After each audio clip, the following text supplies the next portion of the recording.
So in the past year or a year and a half, we've been teaching remotely and online.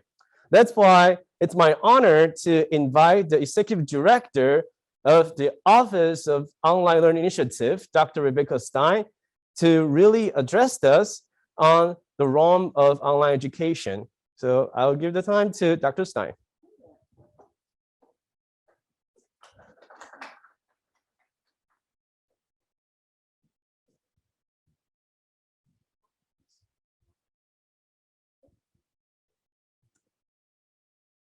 Thank you. It's really a delight to be here. So as Choe mentioned, I'm Rebecca Stein. I'm the Executive Director of the Online Learning Initiative. And I've been involved with online learning for a while. It started really with the first wave of Penn's involvement through MOOCs. One of my courses in economics was put on Coursera.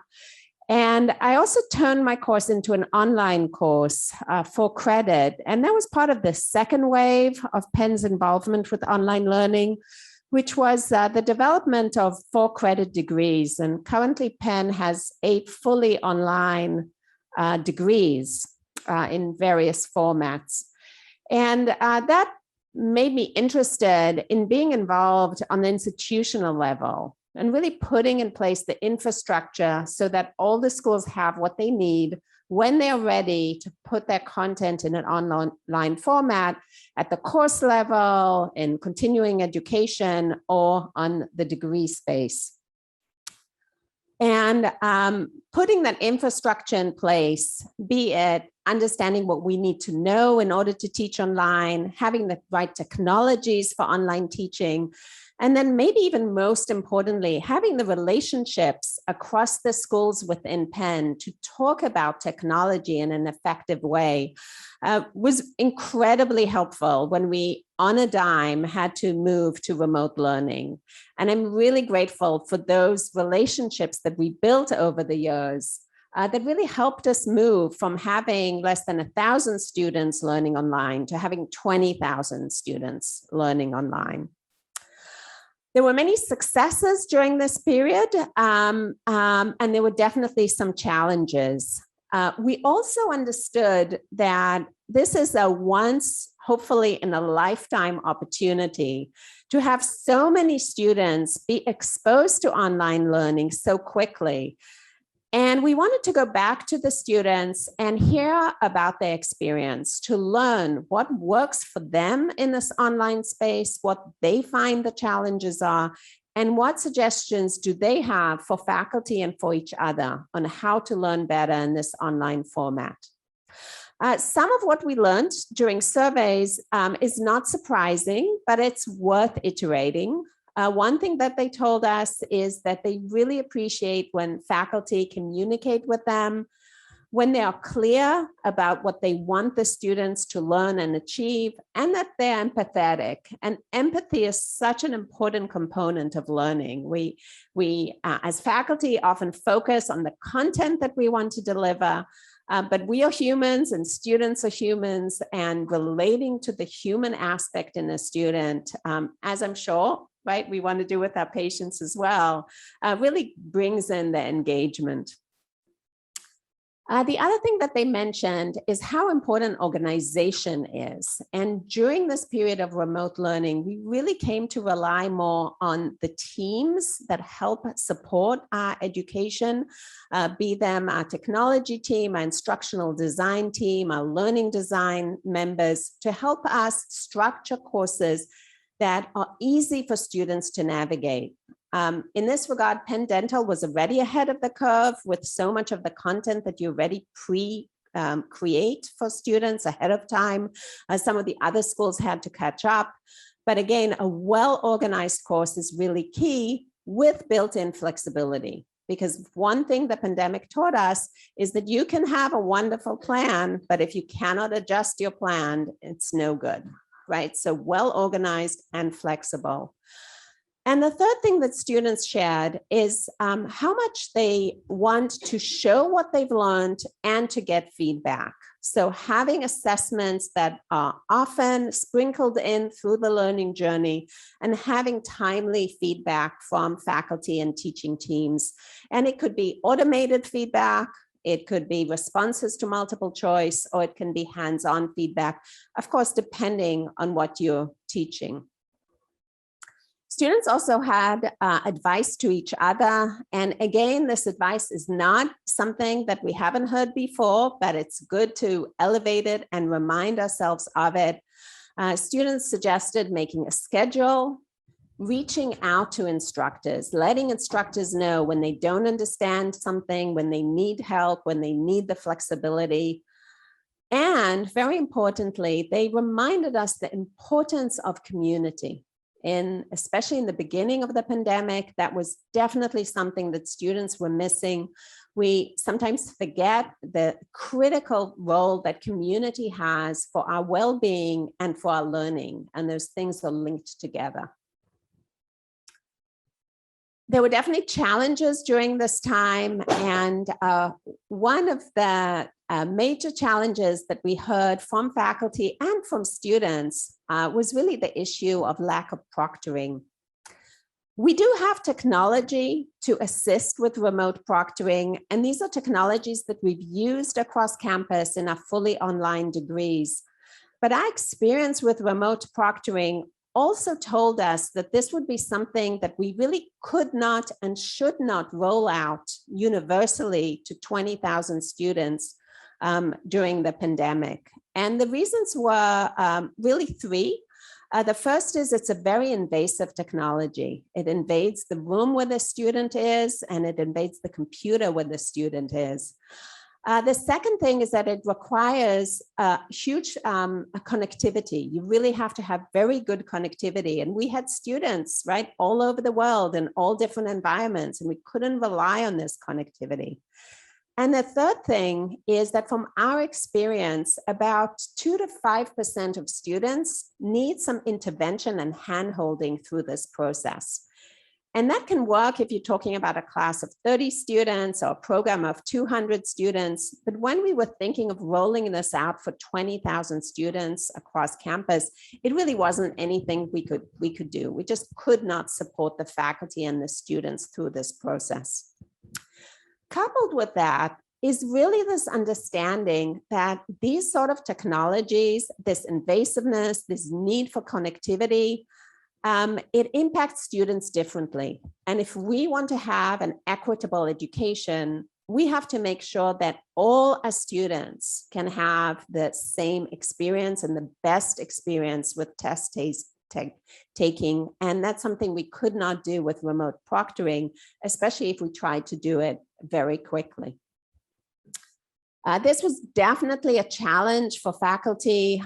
We saw a lot of creativity from faculty on how to assess students' progress without remote proctoring. And I really want to give a shout out here to the faculty at Penn Dental Medicine. I heard many of you switch to oral exams, synchronous exams with the students in order to assess their learning without the remote proctoring. I know from experience, this takes a lot of time, a lot of creativity, and it's really acknowledged. As we go back into the classroom, it's really an opportunity to reflect on what worked in the online, what we learned from the online, and what we want to bring back, as Dean Wolf said, into the classroom. First of all, and I've already mentioned the technology team and the instructional team, I think once, if not twice, but really this is something that many faculty were exposed to for the first time during the pandemic.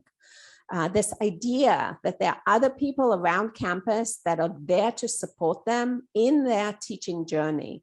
And these resources are here, and they're here to stay, and they're here to grow. So good instructional design is definitely a key component that we want to bring back to campus. An organized campus Canvas site, so it's easy for students to know what they need to learn. The use of pre-recording, especially for those didactic parts of the education where, maybe it's easier for the student to be exposed to them and learn them in their own time, in their own place. And the complement of that is thinking deeply about what we do in the classroom. Why do we want to be together? What is it about the community that we create in the same place at the same synchronous time, and how do we use that time effectively? That's really something that we need to engage with. And I think especially for those who are teaching at the traditional Penn undergrads, who are seeing students come out of high school after a year and a half of learning online, you really have to give them a reason to want to be in person. Not for the social aspects of education, I think that's clear, but for the didactic path of education. Why do they need to be together? We have to rethink how we use these in-person engagements. Online learning, I believe, and I think now everyone believes, is here to stay. And there's some components that really help us think through sort of what is unique about the online learning experience.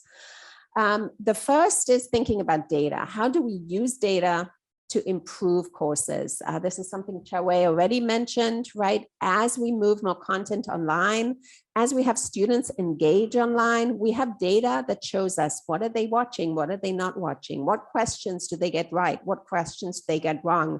And that helps us create a better experience for the student and better education for the students, hopefully while managing the expectations, right? And also managing the inputs required from the teams and the faculty.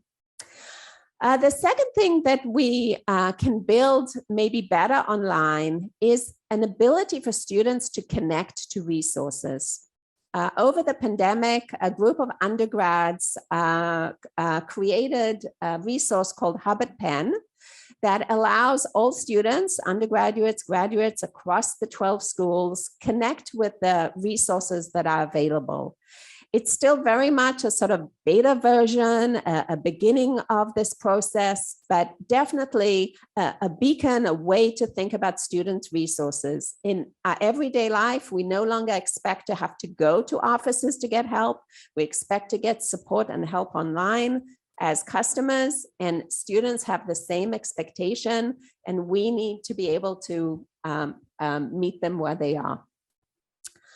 Online is definitely here for continual education. Penn is already engaged with continuing education online, both with partners and other features. So thinking about certificates, how do we give certification for this continuing education and lifelong learning?